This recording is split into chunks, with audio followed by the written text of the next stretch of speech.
Hello again, everyone. This is Mary at the Reiki Place with the 7th and final installment of the Deep Dive series into the chakras. Today we're talking about the Crown Chakra. I had a lot of fun making this video about the crown, and I hope that you will enjoy watching it. If you do, please give it a like and share it with somebody who you think might benefit. And if you're interested in this kind of content, please do subscribe below, as I will be making more. The crown chakra is like the gateway to our global consciousness, to all that is.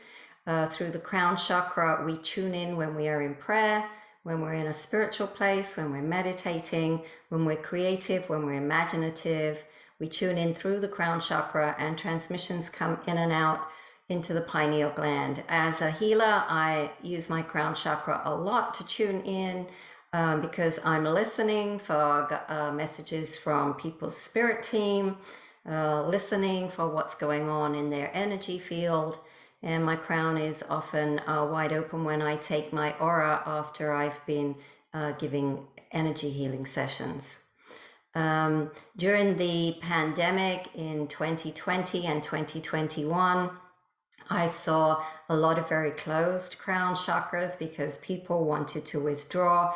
They wanted to pull back. They did not want to be out there. They didn't want to be in the madness, in the chaos. And also we had a lot of quarantining. And so crown chakras were closing up. Throat chakras were overstimulated. Throat chakras were opening up during the pandemic because people were empathing all of that fear, that madness, that chaos that was in the energy at that time.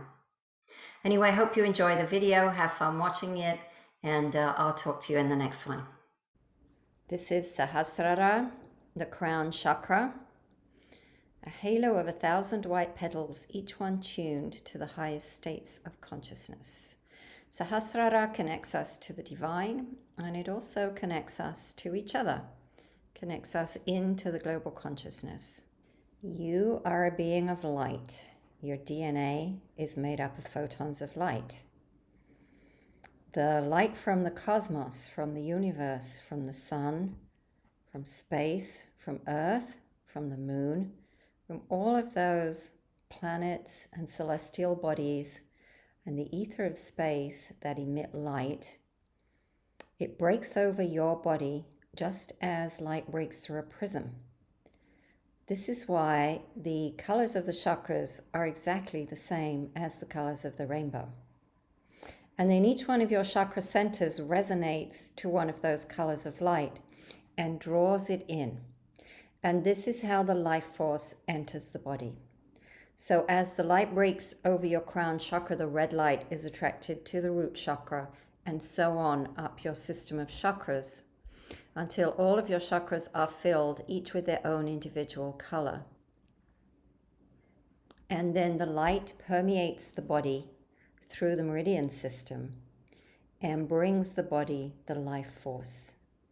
So the chakras connect to the meridians and nadis, energy channels through the body, which then connect in to the endocrine system, as we have talked about in all of our other videos on the chakras. So your crown chakra connects to the pituitary gland. And this is interesting because the pituitary gland is quite a significant endocrine gland and exerts a lot of control over the other endocrine glands. And this is because the pituitary is in turn regulated by the hypothalamus in the brain. So we're going to take a very brief look at that too. With regard to the chakra system, the crown chakra is that one which connects us into all that is. So it is your connection to the divine source. And your pineal gland is the one that receives and transmits information. So whether you're meditating or whether you're praying or whether you're doing something creative, you're receiving information, you're tapping in through the pineal gland, but it is the crown that makes that possible. So there is a close connection between the crown and the pineal. Here then are the crown chakra concepts. We talked about connecting into all that is. It's through the crown chakra that you receive or deny guidance from the higher self. So we're always receiving guidance. Some of us are not tuned into that guidance. Some of us don't realize that that tiny voice within is the one giving us guidance from our higher self, and we deny it. Let me give you an example. Let's say you want to do something, and you're determined to do it, but there's a small voice, tiny voice in your head saying, I'm not sure, that's not a good idea. That might be your higher self trying to guide you on a better path. Now, the reverse of that scenario is that you want to do something with your whole heart, but your ego is blocking you from doing it. Your ego is the one saying, no, that will never happen. So how do you distinguish between the ego voice and the higher self voice? And the way I distinguish is that the higher self voice is usually the quieter one, and it's less, let's say it's less aggressive. It gives you more space for free will, and it's more easily denied. The ego mind is the one that keeps you up at night, worrying about whether you should do something or whether you shouldn't do something. That's the ego mind. One way to explore that connection is by going into your heart center and asking yourself the question, if I were to do this and if I were to be successful at it, would that make me a happier person or a less happy person?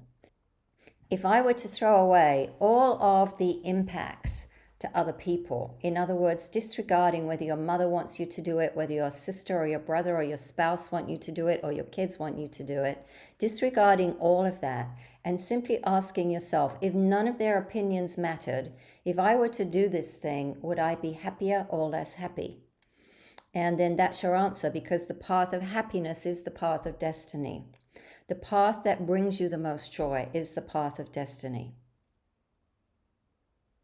When you deny the guidance of the higher self, it can lead to feelings of being disconnected or isolated. It can also lead to feelings of just not being in your joy, of being in the humdrum routine of daily life. You're on the treadmill, you're in the rut, and you're not feeling fulfilled.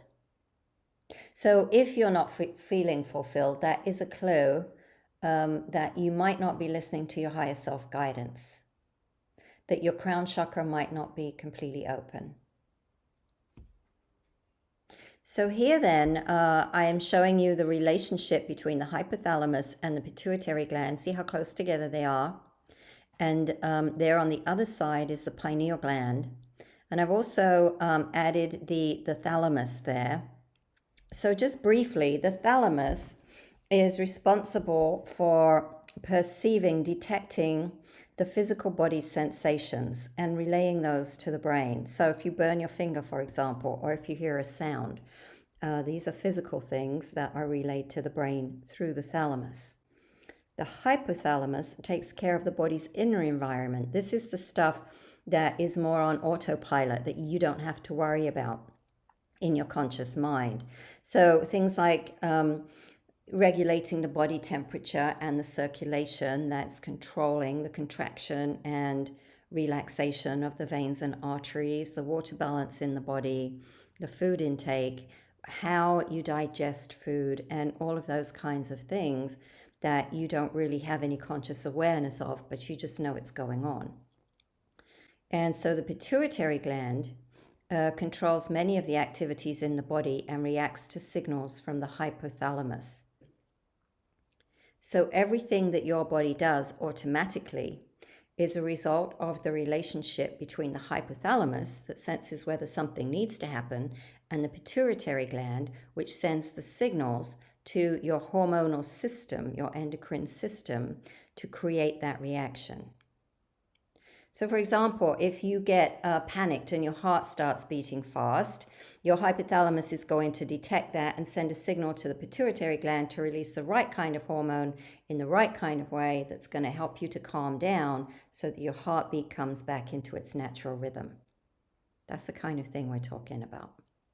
And your pineal gland regulates your circadian rhythm. So that's connected to your sleep cycle and your body clock, so that you know when to wake up and when to go to, when you feel tired. If you need to take a nap after a heavy meal, that kind of thing.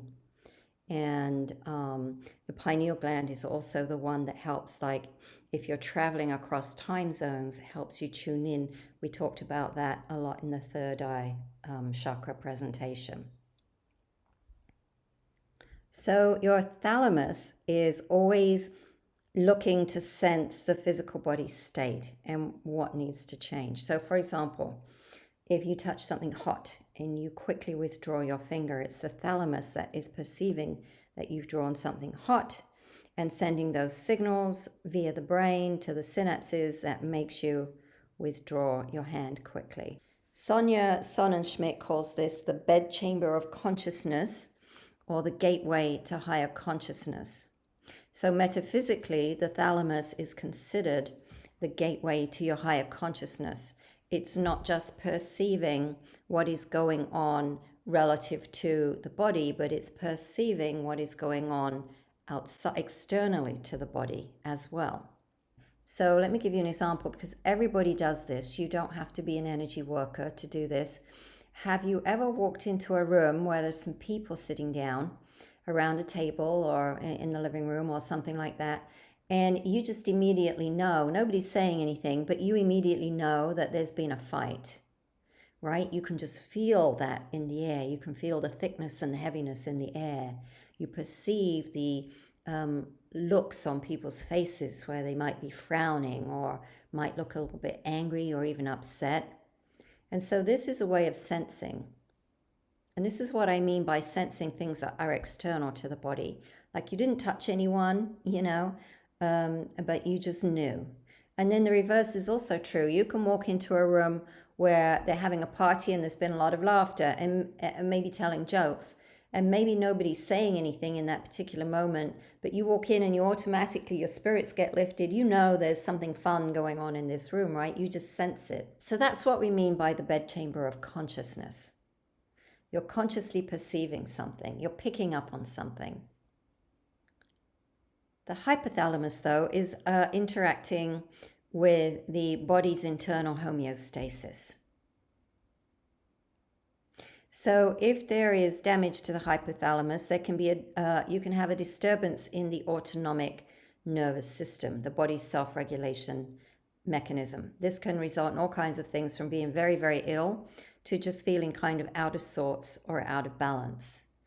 And when the hypothalamus or the thalamus are damaged, then the third eye and the crown chakra are probably going to be out of balance, because there'll be a disconnect between us and the outside. The 7 hermetic principles, one of them is as above, so below. When the connection to the above is broken, when your crown chakra is blocked, that creates a disconnect from you to the as above. So that creates a disconnect between you and all that is. That results in you feeling withdrawn or isolated. You either withdraw on purpose, or you feel disconnected from other people. You feel like you don't fit in some way, or you just don't want to be a part of that today. Like, you see a group of people being happy in a restaurant having a meal, and you're just not in the mood for it. It's like, yeah, I'm there. I want to be with them some days, but today I'm just not in the mood. That could be an imbalance in the crown chakra, where you just want to withdraw and go home and be by yourself and cozy up by the fire with a book, or watch TV, endless streaming, of your favorite show or whatever. You just want to tune out. This is usually low crown chakra energy. Now, the hypothalamus is stimulated by the sight of food. And so eating disorders, problems with food are associated, at least in part, with the hypothalamus. I never want to generalize and say that this is the only reason. Eating disorders are very complex, and there's a complex interaction also that involves the solar plexus chakra, which is your center of control, and controls your digestion. If you remember from watching that video that I made on the solar plexus, I went into a lot of detail about how your personal power and control affects your digestive health. But the hypothalamus specifically is stimulated by the sight of food, or even just the thought of food, by the imagination, by the taste of food, but by thinking about food. And so anorexia, bulimia, obesity, compulsive overeating, these are all connected with an imbalance in the crown chakra. And you will notice, and you can do this for yourself, this is an easy experiment, that when you eat healthy food, especially plant-based food, you enhance the vital force and it makes you happier. Eating also grounds you in the physical. So if you're feeling ungrounded, if you've been meditating a lot, or if you've been feeling really spacey, just like your brain feels like it's floating away from your body, or if you've been doing a lot of astral traveling or having very vivid dreams, it's a good idea to eat something, especially plant-based, like a few nuts or an apple or an orange or something like that.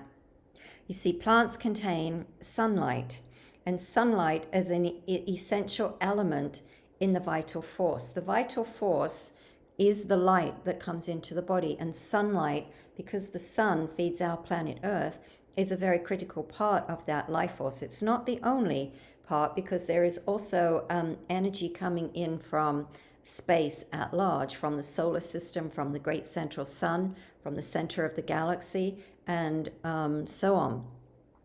But the sun is the orbital body, the celestial body that gives life to Earth. Without the sun, there'd be no life on Earth. So sunlight is an essential element in our vital force. And as humans that eat a physical diet, most of us get it through food. You think about the relationship with plants and the sun. Plants do photosynthesis, so they receive their energy directly from the sun. The animals, and including us, we eat plants and we sometimes eat other animals. So when we eat animals, when we eat meat, we're receiving our energy third hand, because animals are going to eat plants. And if you look at what humans eat, we mostly eat vegetarian animals. So those animals are getting their vital life force there directly from the sun. And then we're getting it from the animals that have synthesized it into meat, which contains vitamins and minerals. This is one of the reasons why a plant-based diet is considered healthier for us than a meat-based diet, because the vital force, it comes more directly from the sunlight through the plant than it does through an animal that's had to eat the plant and then transform that into its own energy, into its own life force. So there is a connection between food, between eating disorders and eating healthy food, and the hypothalamus. So if you have a well-balanced crown chakra, if you feel connected in, and if you have a healthy diet, then you're going to be the healthiest version of yourself. Raw fruits and vegetables contain vital enzymes, which also conserve the vital force. Your body, when it digests food, when it processes food, will create the enzymes necessary to break down the food. But if the enzymes are already present in food, and they are present in raw fruits and vegetables, then they assist the body so they conserve the vital force. And this is an experiment you can easily do by yourself. Eat a couple of meals every now and then that are just just raw fruits and vegetables, even just like, a meal of just pure fruits or a salad and nothing else. And then on another day, eat a meal which is heavy in meat and contains no vegetables, and consider the difference, note the difference of how that makes you feel. So it is important what you think, because what you think is what you are creating. And here's one way that the brain works. 90% of the brain works in pictures. So visualization becomes very important, especially if you're trying to manifest a better life, or if you're trying to manifest some things into your life, or some people into your life, or if you're trying to overcome illness, Or if you're trying to develop the discipline and willpower, you know what to do, you just can't make yourself do it, exercising and eating right. You know this is what you want to do, but somehow you just don't have the discipline to do it. You can visualize yourself doing it. This is why athletes use visualization when they're training. They see themselves winning the race. They see themselves executing their performance flawlessly. They see themselves hitting that home run or doing that perfect ice skating routine. They visualize it over and over and over. They picture themselves standing on the podium, getting the gold medal, or holding that trophy at the end of the match. They picture this, they visualize over and over and over again until their thoughts become reality. And we can do this too. Everyone can do this. You can visualize yourself being in that successful situation that you're trying to manifest. And when you visualize and also emote, when you bring yourself into the emotion of the joy of that, when you feel the joy of having accomplished that, that becomes very powerful together with visualization.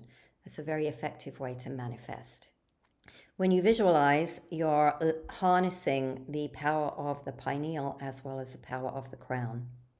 Ways to nourish the crown chakra: lots of sunlight, water, and fasting. When we fast, we enhance the spiritual side of ourselves. Sunlight is, as we've said, a direct source of the vital force. Water, because our bodies are 70% water. We just need to be careful about not waterlogging ourselves. I think some people drink too much water. One of the signs of drinking too much water is if you have a lot of gas and bloating, especially if you are drinking a lot with your meals, whether that's water or whether that's soda or tea or something else. We can waterlog ourselves. And when we're waterlogged, our body has more work to do, so it's not nourishing the crown. So just the right amount of water, enough to stay hydrated, enough to where you don't feel thirsty, but not so much that you feel you have to keep running to the bathroom every 5 minutes. That's too much. Being on the water, being around water, as well as drinking water is also going to nourish the crown, because when you're on the water, it releases you from the ground.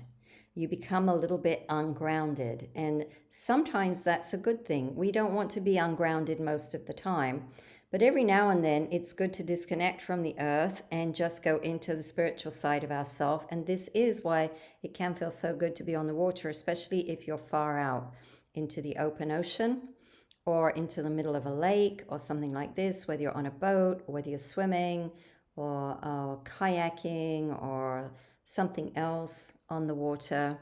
That's going to bring a lot of, that's going to energize you.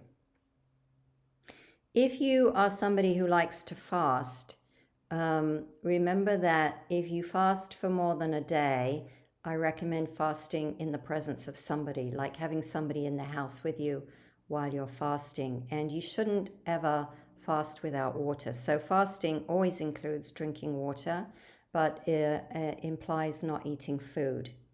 You can do a liquid fast, you can do a fruit fast, or you can do a fast where you're just drinking water and eating nothing else.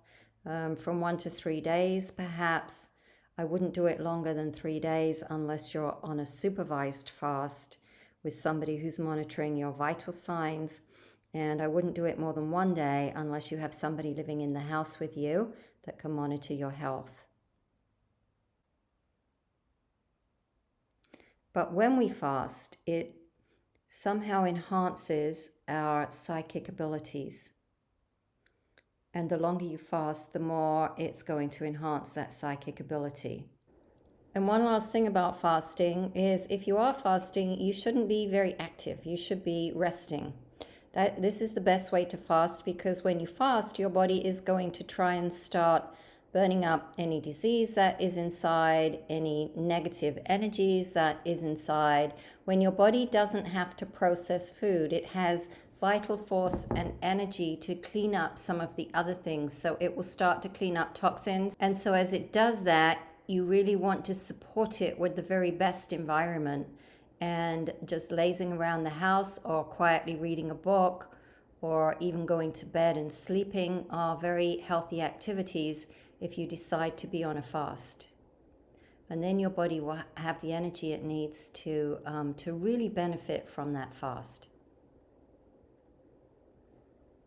Activities that support the crown chakra: receiving Reiki, meditation, yoga. These are all things that connect you in to the universal consciousness.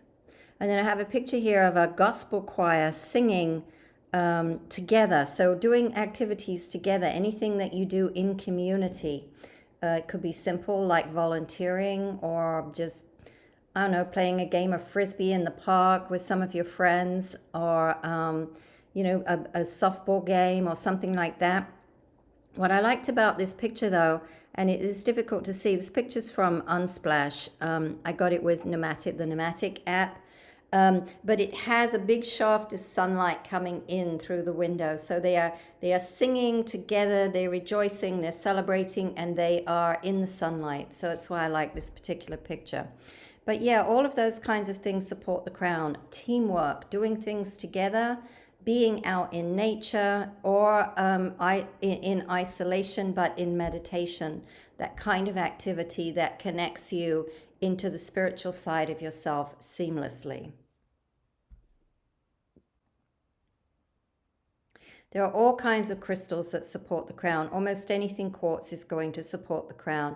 I just listed here some of my favorite higher vibrating crystals, like the Herkimer diamond, petalite, azestolite, charoite, which is a purple crystal, angel aura quartz, celestite. Well, you can read the list.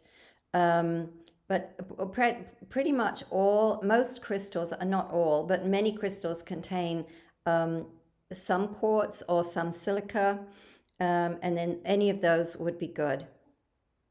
And then essential oils, I listed some here: frankincense, rose, neroli, helichrysum, lavender. They all are very supportive of the crown chakra. And the musical notes, 963 hertz in the solfeggio and B in the musical scale. And then, of course, after B comes C, which is the root chakra. So then now you've got the whole octave. So that would be the higher C will be the soul star. Some people call it the sun star, and some people call it the soul star, but that's the chakra above the crown.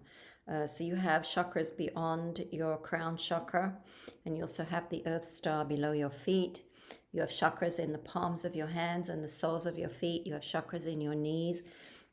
And you have intermediate chakras in your body system as well. For instance, there's a diaphragm chakra between the solar plexus and the heart. It's very difficult to find good crown chakra auras. The pink and the white represent the crown, and the purple in this picture represents the sort of the third eye and in part the throat. It's kind of, there's purple and blue in this aura. So that's the third eye and the throat. But the pink and the white represent the crown. This is a beautiful personality, very spiritual by nature. That's the white. Again, an indigo, probably didn't know that he's an indigo. But the white stripe here, this is the template of the indigo or the crystal. Somebody who is very spiritual or spiritually connected is going to have this white streak in the aura, and the white very close to the body.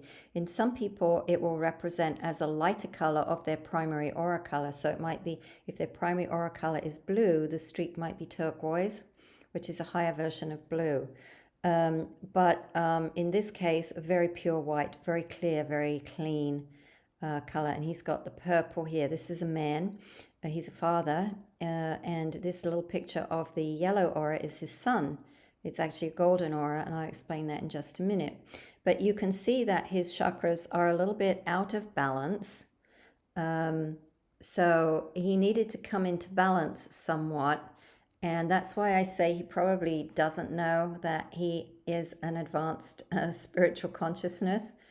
But his son here, a little boy, was probably somewhere between age 8 and 10.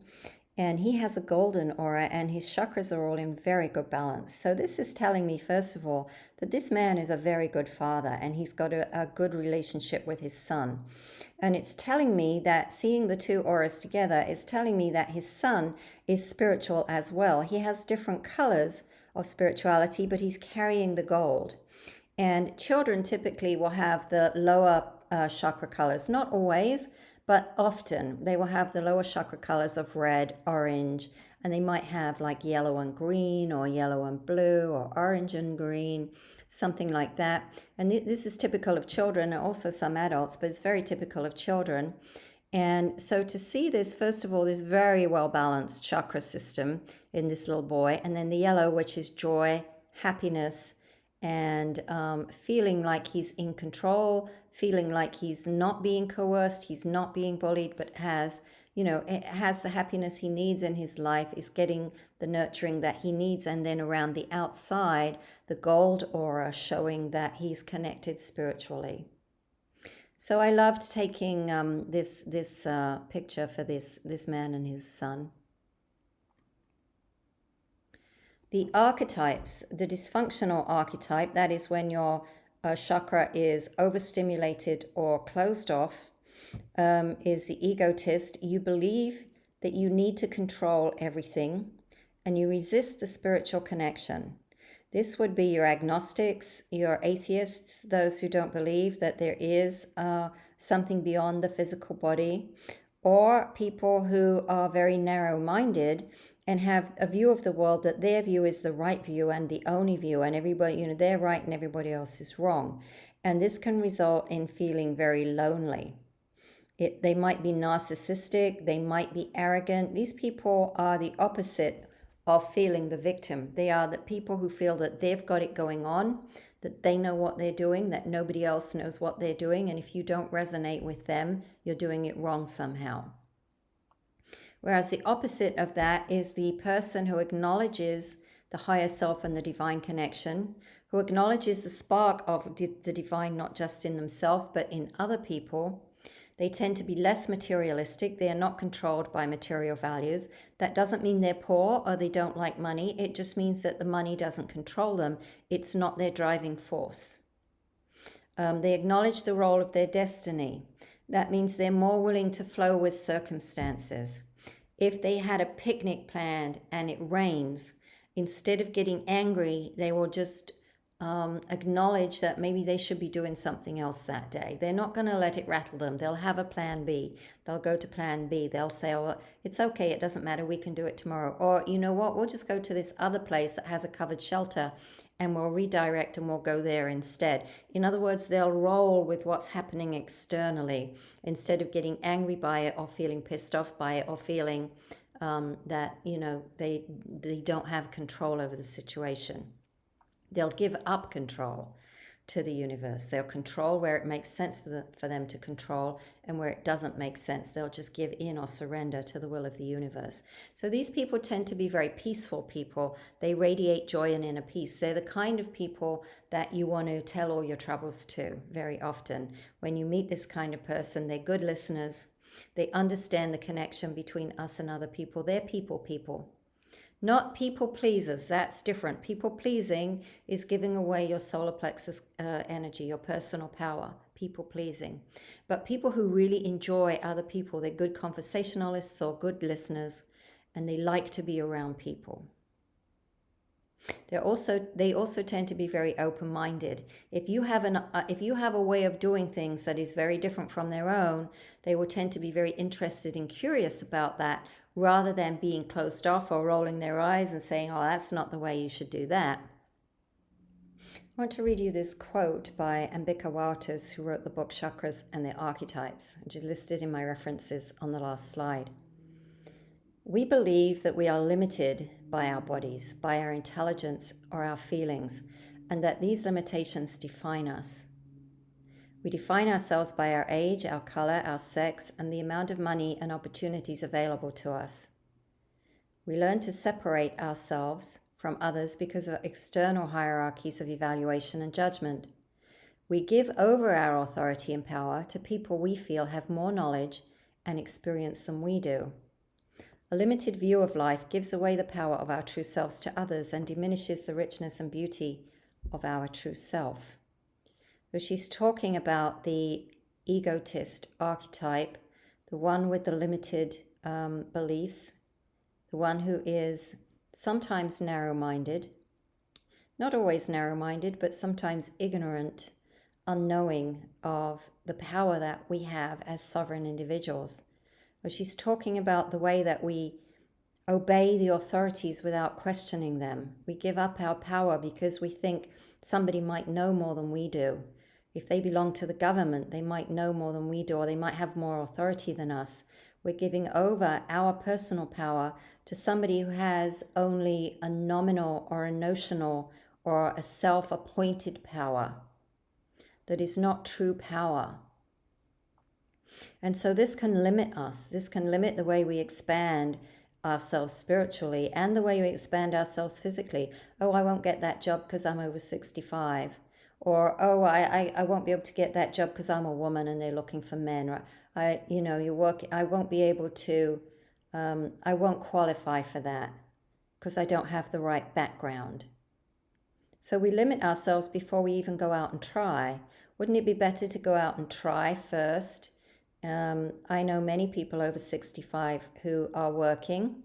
I know many women who are doing jobs that are typically awarded to men. I myself, as a working woman in, most of my life was a working woman in the domain of space and missile defense, which was male dominated, and yet I was able to maintain supervisory positions and positions of project management, and my salary was equal to, or sometimes more than, some of the men around me because I refused to have these limiting beliefs. But when we limit ourselves by our belief, we are limiting our own innate power and somehow diminishing our own life. And so I want to comment on that, and I'll read my own words here. The quote on the previous slide exactly describes the war that is going on right now in our society and across the world between the ruling class and the rest of humanity.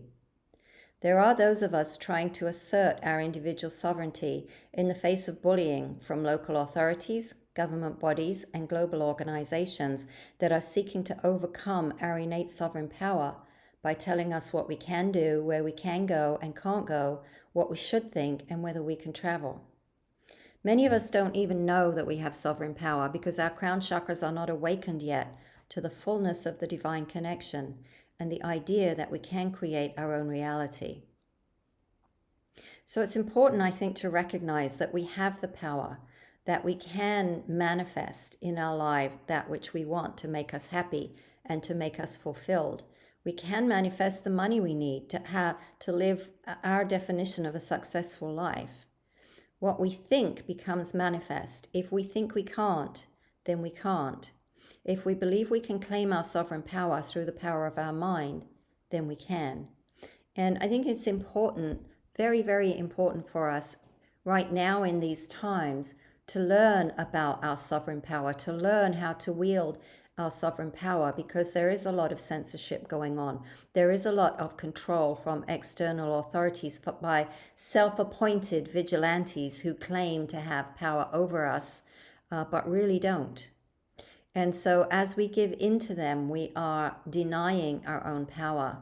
And as we stand firm, which we never have to do in a violent or aggressive way, but just quietly standing in our own authority, in our own power, then we start to improve our lives in ways we never even imagined that we could.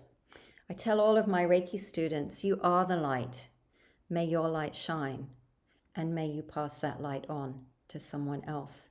When you shine your own light, when you stand in your power, you are shining your light. When you refuse to be in fear, you are shining your light. When you understand that you have power to manifest, you are shining your light. When you come to your joy, when you come to your inner peace, when you are able to transcend your ego, to heal your ego, to move out of ego and recognize that people are doing things to you because they are in ego. When you refuse to let your ego be wounded by others, then you are standing in your light. When you are standing in your light, others will want to be around you. Like moths to a flame, they will come and bask in your light. They will sense your inner peace and want to be around that. They will pour on you all their problems. They will disclose to you what's going on, and they will ask you, what would you do? And this is how you pass your light on. Just by helping them to understand that they too can come into their own light, to stand in their sovereign light. This is how you help others. It's very easy once you've learned how to do it for yourself. If I've said something useful to you, if you've enjoyed this series of videos, please do share it with those around you. That is one way you can share the light.